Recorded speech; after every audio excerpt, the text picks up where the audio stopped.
Assalamualaikum. Kana live na thoklok lo ngasidi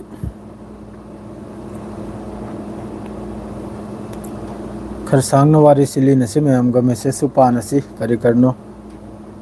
ama hai na si Paulo ina na kalam de tham gisi ekhoi ma khai ta na pau phau na ki sab Hi Jeteng, hi, how are you? Come to the Taubi. Nasi Ziga Tablam no Toglim ni Mayam Gadum Wari Sanage Madre Ama Hai Nagaina. Wari Watangatum Sana Sen.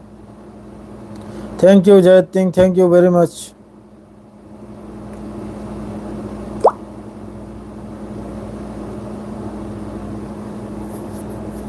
Kana Lebege, Kana Karigumba hanging Koning Buller, so them hang like Loina Hadage to Jet when Loina Hai Trage, Makokte Matul Hova, Philistine Maramda, Kari Kanging Israel Gimaramda, Karino Kanging is a Lomakto. Sakchara, Numichupa, Lan gi Pau Pata, Dunte Hosi Launa, Lairaba, Te Yahoi Samaski, Weber, Karigo, Weber Kanabagi, Wam Pova Nangadre, Adum Lancita, Lancidi, Adum Taunadana, Kaupai Makane, Adum Paidan Lady Bini. Gaza Manungo Igra, Israel Manungo Igra, Adum Awam, Yam Satina, Nasisu, Israel Gitraptagi, 170. Exo Samago Humputrarakni. Samago Humputrarakni, Gaza Manungo strike to Oxygen. Pau the Pau CD, Adum Toglakadar, Nate, Tesu Equi Highnessy, Pau Sita, Adum Tahind later. Pau Sita. Bro, ngasi ezang thongli sadrine. Ngasi gisi thongli sadri. Mayan to yalo na tawjalale. Aidi thongdra igi laymanapse asibu thongwaina. Adu hojik aina nasi Paulo Bokanda. Thank you, Jayat, thank you. Ngasi aina Paulo Bokanda Manipur gi football sanabami enso ekoi riyach rela kadori. Kana goma khangba laibra. Manipur dagi football sanaba player ama riyat la kadori. Adredi miyo emnabu yeidna loikram hoidu visa khangibra. Miyo emnabu riyat miyo emnabu football sanab sinabu damam dala kadorimni. Madre hojiki store keeper harise. Store keeper sina Nungari. Hello bro, Nungari. Char bro, Chaudhry nahi tao. Thank you, video khuding de like to bibai da makta. Miyo emnabu riyat store keeper la kadorimni. Mani Paugi Warisi Ayuk Amak Pitho Kare Madre de Hoji Amaktang Loram Dai the Loimak Hydram Mani Karigai di Loimak se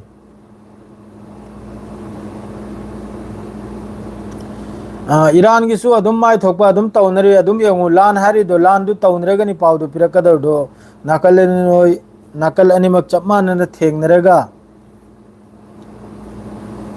Ay Nupi Tigre Dona MD Ali Khan Nupi Tigre Lan Har se Nakal Animak Lanchi Taunrega, Nakalam Gisirega, Sumbuari Narbo Manipurga, Samgo, Lanchi Taunra, Kalo Manipurga Duxira, Samga Duxira, Aduna Pause. See the Nakalam Tana Kanungi Matakta Kulai Pai the Bongi Matakta, Nakalam Tana Akalba Mapangal Kalbam, Mapangal Solbam Bodum, Kauhat let him naba. Ahilan Kaudraba, Ahibu Julum Kauraba. Hasani Yang Bade, Ahi Julum Naba. Kariga the Animak Sukulai, the Paraga Toega, Kapkain Redi. Nangi so duksi madumokpu IDF ki kaino ma lanmi ma sniper na thom thagara IDF ki lanmi ma sniper na thom thagara moi de sumarak marak ta budi kap akap patho ida makoi de harau buthokte nal kharni mawang da mari ani ahum asum tawdana ngasi gi pawni ama nangi channel name se siloko kariming hapsi gi khurani khanam ta haibiro Ayakte Sindok Chagene Beralete Kari Ming Hai Sigi Hoima am the Silbi Ragno. Idea see Adum Maite Amasung Pangaline told him. Maite Pangalheim, not a Maite Amasung Pangalheim. Umayam no Maite Pangaline, Laura, Edi Animakini, community Animaki, Ming I told him, Mayamaro Viviade, Maite Amasung Pangal Hiram Nabahe. I said a Maite Pangalheim Chakaraba. Adu hojik yam kanna lansi makoi manung sida som da Facebook ta su ngasi kanam do बोगी मयूम हाइबदो रियाजुद्दीन बोगी मयूम दो वा म सेंगदोकनगे करी नुंगाइतमनो करीनो करमनो अदुगी नसी मीटिंग अम लइये अदु नाबलेरगा थोनी मयामगा नापतंग उनरम खिगाइननि पाउसे इसागी मिंगदा हांगबना फबराना खंजै याम फजबवानी खुरानी केस नंग हारिसे ऐसो अदुमा खलैमनिको अदुको हजु मयामना मैतै पांगल हाइन खल खल खरमनिना अइना करी मोंगदा सिलगनी असिजो अइना हमका खल्लिमनि नखोइना ताकपिरो खजिक्तंग अइ सिंदोकचगे रो गजागी सिबसिदी हाइरनु अइसी तोकपा अमदी थादोकपा हाइबियु मानी मानी सीबा शहीद ओइबाय नैदे दुम हाइरेदा नैमा शहीद ओइबदो हाइबिरे करी गाइबदि ngasisu इजराइल की तरफ तगी 170 असुक पिकपा गजा किलोमीटर कुंथ्रा निफु सांगबा हिदा असुक पिकपा गजा हिदा 1 चामगो हुमफुतरा रक स्ट्राइक तौखरदि नखोइ एंग्र करी ओइरमगने आइन गजा मनुंग हाइद आ मनुंग यौन गजा सिटी की आ मनुंग यौन चंगजल खरमनि आईडीएफ से वालेकुम अस्सलाम आ मनुंग यौन चंगजल खरमनि अदरैदि एटेक अमदा अंगांग यावना फैमिली अमगी मी 13 ने लैखिद्रिसे हौजिक यौबदा गजा द लैत्रिसि याम खराबा हजु अब गजा द लैखिद्रिबा मिसि मिन 43 सुखराबा सिदा 43 सिरा फैमिली एम तगी मी 13 यावरिमनि शहीद ओइबसिदा अदरैदि सोम द ग्रीस की तरफ तगिसु इताली की तरफ तगिसु यूएस से नेवी जहाज असाई मखोइगी फ्लोटिला हाइब्रा करी हाइ मखोइगी जहाज खरला इदो गजा की मतेंगी दमकता वालेकुम अस्सलाम सद्दाम अदु मखैदुई मतेंगी दमकता थारक्खी मणिपुरी न्यूज़ रीडर याम फजबा मिंगनी ताउगिसे स्क्रीनशॉट लहौखिगे इताउगिसे स्क्रीनशॉट लहौखि मणिपुरी न्यूज़ रीडर हरसे याम फजबवानी यामना फजखरबा कैदमनि मयामनसु सासनदु पिबिरउ महाकना हाइरइबा मिंगसी यारब्राइना तातोली कयाम शहीद ओइरगे टोटल दि मी लिसिंग हुमफुमंगा सी अल जजीरा की रिपोर्ट नि को इटाउ अदु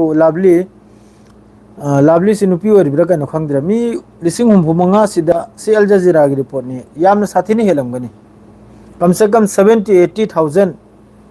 लाख की मयादनी अशोकपनबु मी लाख अनिगी नया योखरे हुजिकता अदु ओइरगसु लोइमक से हौजिकसु मीटिंग नि हौजिकसु यूएन दु ओइगेरा G7 ओइगेरा लोइन अरब कंट्री में मीटिंग सिदा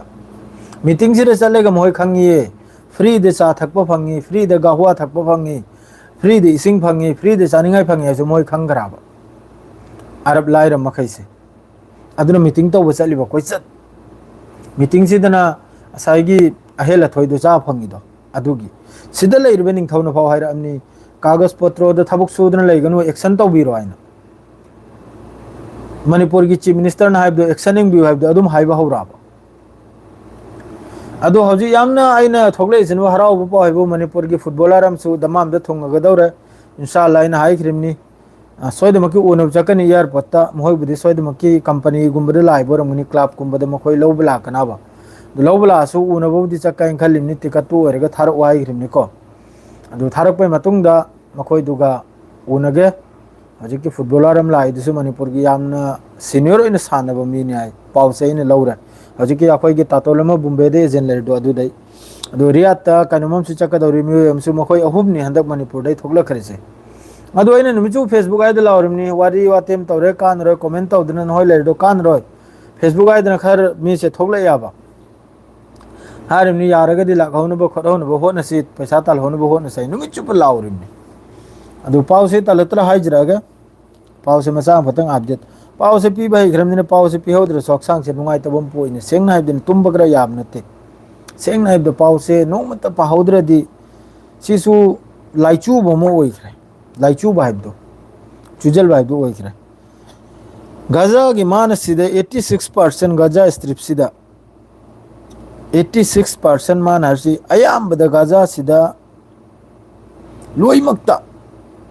गजा सिटी सु नॉर्थ गजा सु मादरे खान यूनुस टू राफा सु लोइना से इजराइल ने लोइना कब्जा तौरमनि लैरिसी सोमद 12 किलोमीटर अम लैरे खान यूनुस ता मादरेदी देर अल बला हैना मफम सिदा 22 किलोमीटर अम ग लैरे मखोइना लौजल गनिपसे मादरेदी सोमदना बु नॉर्थ गजा दगा नॉर्थ गजा से पूरा लोइखरे 5 किलोमीटर नॉर्थ गजा से पूरा लोइरे इजराइल ने पूरा कब्जा तौखरे अदुगा गजा सिटी से सीधा किलोमीटर मंगा असी खक्तंग अखोई कनुम लेरेबा मासिदे लान से चथ्रिम इजराइल की तरफ तगी माद्रेदी मखोइना क्रॉसिंग से बेधानुन सिमा पूरा नॉर्थ गजा द मासी की क्रॉसिंग सिमा पूरा बंद तौखरे माद्रेदी सोमना मक्का कनुम सिदा अखोई की करीम अबू सलीम हरी से असिदसु पूरा अखोई की क्रॉस से पूरा थिंजल खरे इजराइल की तरफ तगी माद्रेदी रफा क्रॉसिंग सिमा पूरा बंद तौखरे माद्रेदी सीधा नेजरिन कॉरिडोर से पूरा इजराइल ने पूरा मासी में पूरा अखोई कनुम ओइखरे लोइजल खरे पूरा चंगल भी याद चंगहंद्रे सिन मयाम हजिक लेरिसी मचेत खट्टे निगारे 12 किलोमीटर 22 किलोमीटर 5 किलोमीटर सी खक्ते निगारे गजा सिदा हजिक आई कमेंट पाद्री इताओ सीमा खैसी निगारे 12 ने 22 ने 5 ने सी खक्ते निगारे इजराइल ने हजिक कनुम तौद्रे लौजंद्रे से पूरा से मैप को लोइने लाखरम 86% गजा स्ट्रिप ते पूरा इजराइल की हजिक कंट्रोल दनी माद्रेदी असाई हुती की दुलागे हुती की ड्रोन अटैक तो अहम बद मखोइना ड्रोन से काबलक कोई मतुंग मखोई की आयरन ड्रोम मतलब आयरन भीम है क्रम हो अरांग हलते एडवाइस तौरिमनी इजराइल की तरफ तक मखोइना लेजर न लौथनी अदुन लौथनी है अहम बद आयरन ड्रोम न होन भी अब होन रे इंटरसेप्ट तौरगा ड्रोन से लौथब ngam आयरन भीम अमुक लाग ले अदुन संगम हौद्रे अलोइबद F-35 न फाव ngam हौद्रिम ना बा हजिक की याम साथीना हजिक की मखोई की इलात हारिसिदा पूरा बिजली गुल ओइखरे इलेक्ट्रिक पूरा बन ओइखरे माद्रेदी मिसु याम साथीन सोकपा सीब खोटपगी अनीम दी याम साथीने सीरियस ने को हारिसे अदुगा याम साथीन सोकपै वानी अद्रैदी अमक्का सोमदा खाव पाइबन नापित हुइनाव हमना हुइनाव हागे हुइनाव हजिकी जुलानी हारिबा है सीरिया के आसिने यूएन द कम बासन तौरु राइबदा मा इजराइल बुकी हाइने नारक की सामाल बाइना हाइरुबा मा इजराइल बुकी है हजन फोंग नारुन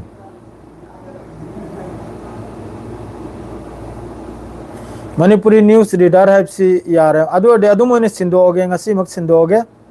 इंशाल्लाह नखोय मैम की दुआ देगी मणिपुरी न्यूज़ रीडर है से सुम सिंदोगे अदन फरनी करे दी मेते पांगल सी अमाने मणिपुरी न्यूज़ रीडर है सिंदोगे नखोय ना सी यार गई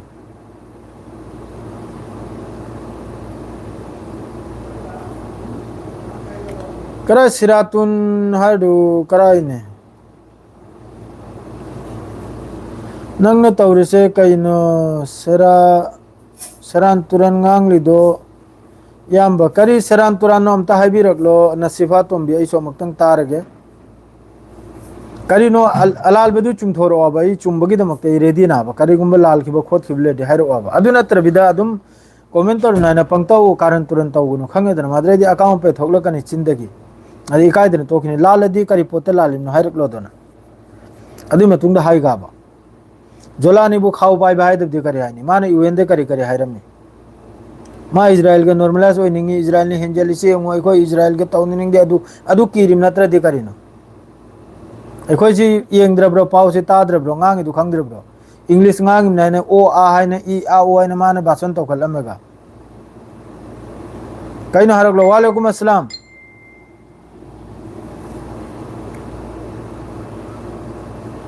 हजी यामन नुंगाइन ले हाइन खाली ब्रो गजा से खर कलम चसम पादवी आदे मासी ngरang जो इन ब्लॉक तो दे ngरang सुमा कमेंट तो मादु करी नो मागी अलाल बदोइन हाय वाइरबा आई पाउसिरे करी गुंब फेक याव खरब्रा चिन थीदना गजा आईडीएफ की मीचा म सीख रहे हैं चिन थी खरब्रा अदु ने हंगी से खाओ पाइब नत्र अधिकारी नो नंगसु जोलानी की चमचा माली ने मासी आई वखल द मासी ओइदो मी वरंगनी मासी यहूदी करा वरंगनी आई वखल द जोलानी खाओ पाइद रे दिगने सुयाम सीरिया की कयाम लवजल खरे इजराइल ना नंग खंगब्रा गोलान हट कनागिनो माउंट हार्मोन कनागिनो नंग करी खंगी गोलान हट आई कनागिनो बा माउंट हार्मोन दमक्स यौना कैपिटल दगी 10 किलोमीटर टेनिंग आयरमनी इजराइल की फोर्स ने चंगेल गनी बा इजराइल ने करे हारी नंग खंगब्रा कोक से सारे पाव से थोड़े अब इजराइल है सीरिया हाँ मनिंग हलवाई बफर जोन सेमगदौरना बफर जोन सेम लेगा पूरा शांति लापी शांति कम लाकनी 10 बछर 20 बछर 5 बछर चाही मंगा चाही अहम चाही मरी IDF विद्रो तब मफमदे नंग खाव पाइब नत्रो सीरिया की कराए सीरिया की नेवी की मखोई की जहाज तो वास लेरिब्रो एयर डिफेंस कराए तेंग कराए सीरिया की करी लेरियाब इजराइल ने करी थमलमे अब नहल मखोई की सरकार कायबेदुदा इजराइल ने असुयाम स्ट्राइक तौखरीदुदा गोलानी है जुलीदन लेरिमनी जोलानी हर भाई जुलीदन लेरिमनी मागी कोटांगदो खंगिब्रा अदु खक्तनी हाइनिबा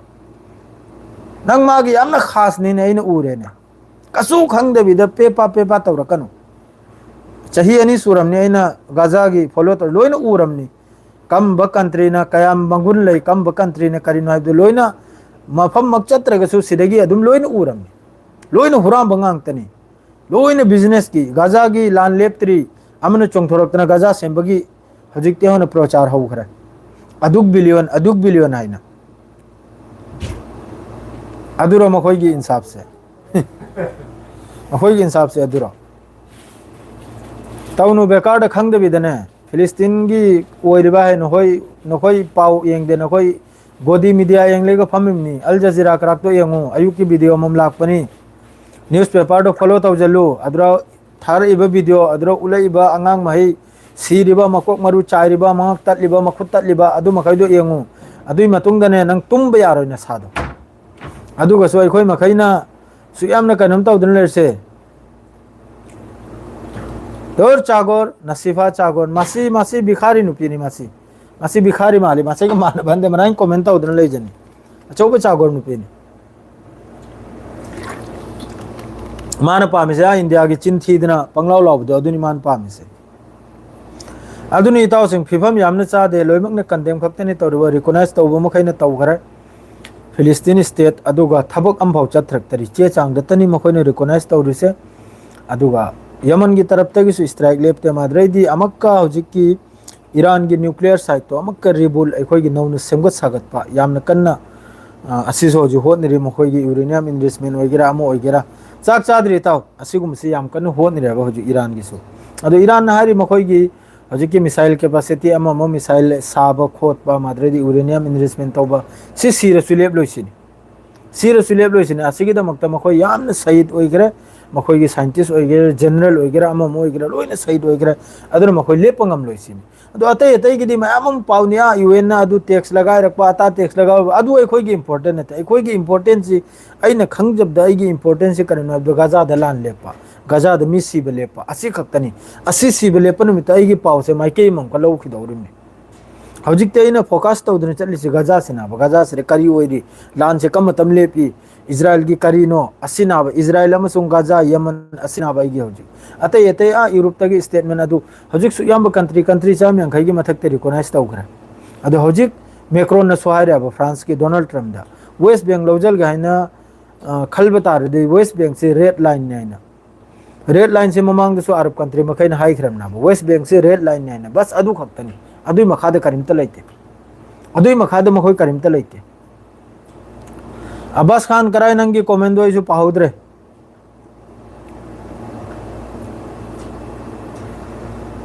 नंगी कमेंट कराय अइगी कमेंट से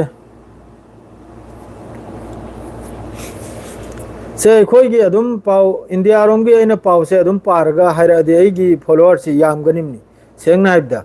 अदो अइना अमका मयामदा अखोई की नत्त पादबो पावदो तहानिंद्रा पावदि नुंगाइबा कनम तो फंगया मासी ब्लॉक तो जल खरगे मासी आई याम नुंगाइ रोइदे मासी याम आइगा खनरानि माद्रैदी तुंगदा कनम तौरा अनाबा खनरक पे याय मागा करेगा अइना मचिल करा कामथोक्तने चैरादि नुंगाइतेदो मा भक्त ब्लॉक तो खरगे ब्लॉक तो जल खरमनि नसीफा तोंबिदो अइना नापसंग ना माबु येंगमने अदुम को यादरे माग से चाक चादरी नजर भाई इनाव की वाताबी हमने नुआई नसीदी इनाव न चाक चार ब्रो इनाव न चागे मुस्लिम कंट्री असी अमक्ता एस मासी पुंसल लेगा यार रोय नूर हसमत सुपुल पुल भी यार रोय मकोई से मखोइसे मनुंगदसु असुक यामना गजा से मी सिरेगा मखोइसे बिजनेस की हजिकते होने बिजनेस की लंबी कुम तक लान लेप्त्री फिलिस्तीन स्टेट डिग्लियर तौरक पने कंट्री मयाम हमने यूरोप ने कई ने इजिप्ट ने पुथोक्तन लाखले 53 बिलियन की गजा नौ ने सेमगत पगी लान लेप्त्री मखोइ ने तौरी से लान सुबलेब लेप्त्री 53 बिलियन की गजा से कम तौरगे गजा से अहम फेस्ता गजा की कायरी मखई थुगाई की बिल्डिंग मखई जो खोटोकबा मथंगी फेस्तनबु इलेक्ट्रिसिटी कम्युनिकेशन असिने चिंगबा बंदोबस्त तौबा माद्रेदी बिल्डिंग लिसिंग तरुक की मथक्ता साबा असिने साबा है बिजनेस की करी गजा सी लोमिकते है इंपोर्टेंट मफम नाबा समंदर मयादा मखोगी बीच सेंबा माद्रेदी फैजोम थोकलेगा चोंगबा डांस तौबा अदुगुम मफम नाबा इंपोर्टेंट अदुना मखोगी मखोई दुनियादारी दे लेतरे दुनियादारी दे सुबले लेतरे वेस्ट की कल्चर लो कितने पूरा मांगने लोइरा वेस्ट की कल्चर ने मखोई छत्री से दो हजी आम कन्ना वेस्ट बैंक सिगी याम महमूद अब्बास ना पेपा पेपा ना कनम तौरी मी फा के मखई थादोकपा माद्रे हमास की खुचु खुला अखोइदे लोइने सिन्नबा अदुगा नौना अनौब गवर्नमेंट सेमनपदा हमास याउदबा हमास तीन हंदगिसु याउजरो है नहंदगिसु हमास ती याउरो है मी सु थादोका है हमास ना मी थादोकलो है कि ब्रो हमास ने करिगुम स्टेटमेंट हमदा मयाम सु पाउ माइ के मेरी की तारिम नावा हमास ना हरजी करिनो अहाम बदा लानमी थोउ गजा दगी सिसफायर नत्ते टुटेल ऑफ टुटेल लान लेपा अदुगा मी थोखिबा आईडीएफ की लान मी थोखिबा मी थादोकपरा थादोरक्तरे यंगुदना अहामबदा आइगी मीदु हान थादोरो हाइबसिबु सिबु कम्बा काइनुमनो हजे अइना मीम फारगा आइगी मीदु हान थादोकनिरो आइगी अहामबा अइना थमलिबो वाफम मखैदु याबै मतुंग दै थादोकदोरु नाबा करीमता हेल्प स्वाइजम नते हमासना लान लेपो करीमता मथौ तादे गजादगी थोखरो नखोइ लोइना अदुइ मतुंगदा नंगी मीदु थादोरगाइना अदुइना क्याम फनी अदु सी लोइना पॉलिटिक्स नि मनुंगदा लोइना अमतनी नसी चाही अनी दगी फावबा खसु तौरक्तरेगा हौजिक करिगुम्बा तौनिरो आरक पंत्री मखैसिना नखोइबो चाही अनी दगी खसु तौरक्तरेगन हौजिक तौनिरो सुप्तौ तौरो ओइदरनि नसिन थिरिम अदुनि ताउसिंग नहिगि सिसवाइस लोइजलगे फेसबुक लोमदे लाक्लो मयम तरा अस्सलाम वालेकुम।